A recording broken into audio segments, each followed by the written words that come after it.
The gold medal game, Philippines versus Thailand. Good start for Gilas kasi they find their open shooter in the corner, Matthew Wright, with a 3-point shot. Pero hindi sila makakuha ng rhythm because we all know that yung mangyayari ba, and expected naman to kasi nagiging kilala sila this tournament of manipulating everything.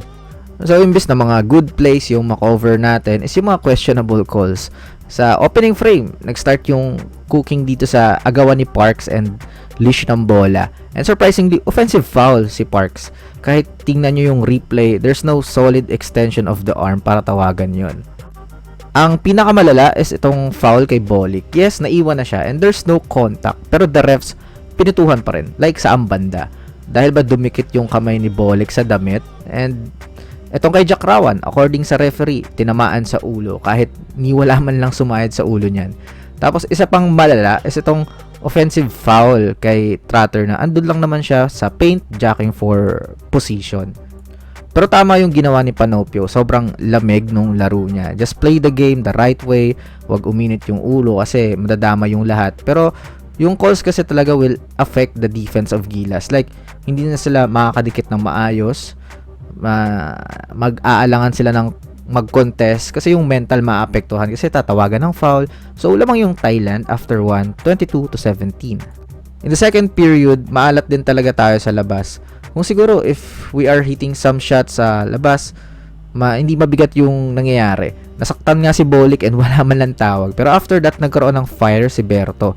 At least meron tayong ice and fire with Dolph and Berto. So, he attacks and gets the call. Pero yung big man din ng Thailand is just too much para sa atin. Mahirap yung matchup kasi malaki nga ito. Every time na mabigyan siya ng bola in the paint is wala tayong rim protection. Pero Bolik, pag walang nangyayari sa offense, he can create his own shot, and this one, a tough fadeaway shot. Pero hirap talaga sa situation yung Gilas eh. Lamang ang Thailand at the half, 38-29.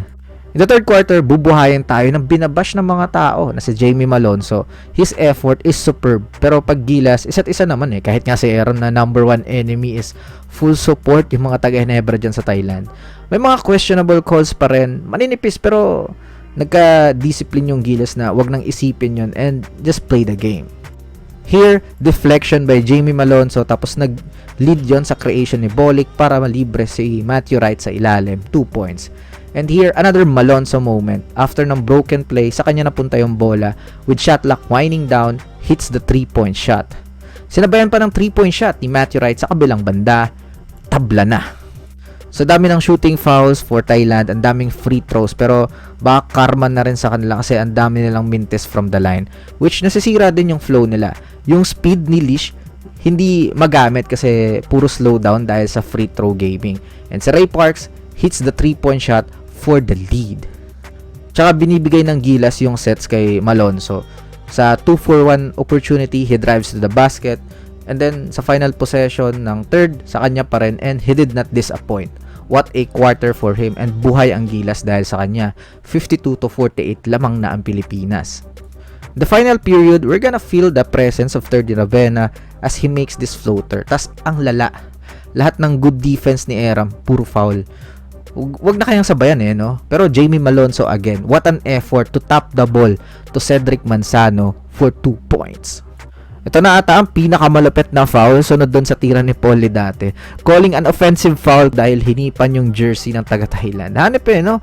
Sobra, ewan ko, syempre pagbalik ng bola sa atin, ibibirada ko yan sa labas ni Matthew Wright for the 3-point shot. Tsaka kinakarma din talaga yung Thailand sa pinagagawa nila. After ng mga pangit na tawag, nagkaka-turnover naman.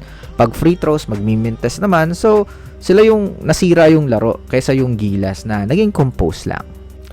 Another malupit na call is si Lish yung humila kay Manzano. Tapos si Manzano pa yung foul. Sobrang lala talaga. Dito nga kahit yung player akala niya travel na siya eh. Pilipinas pa yung tinawagan ng foul.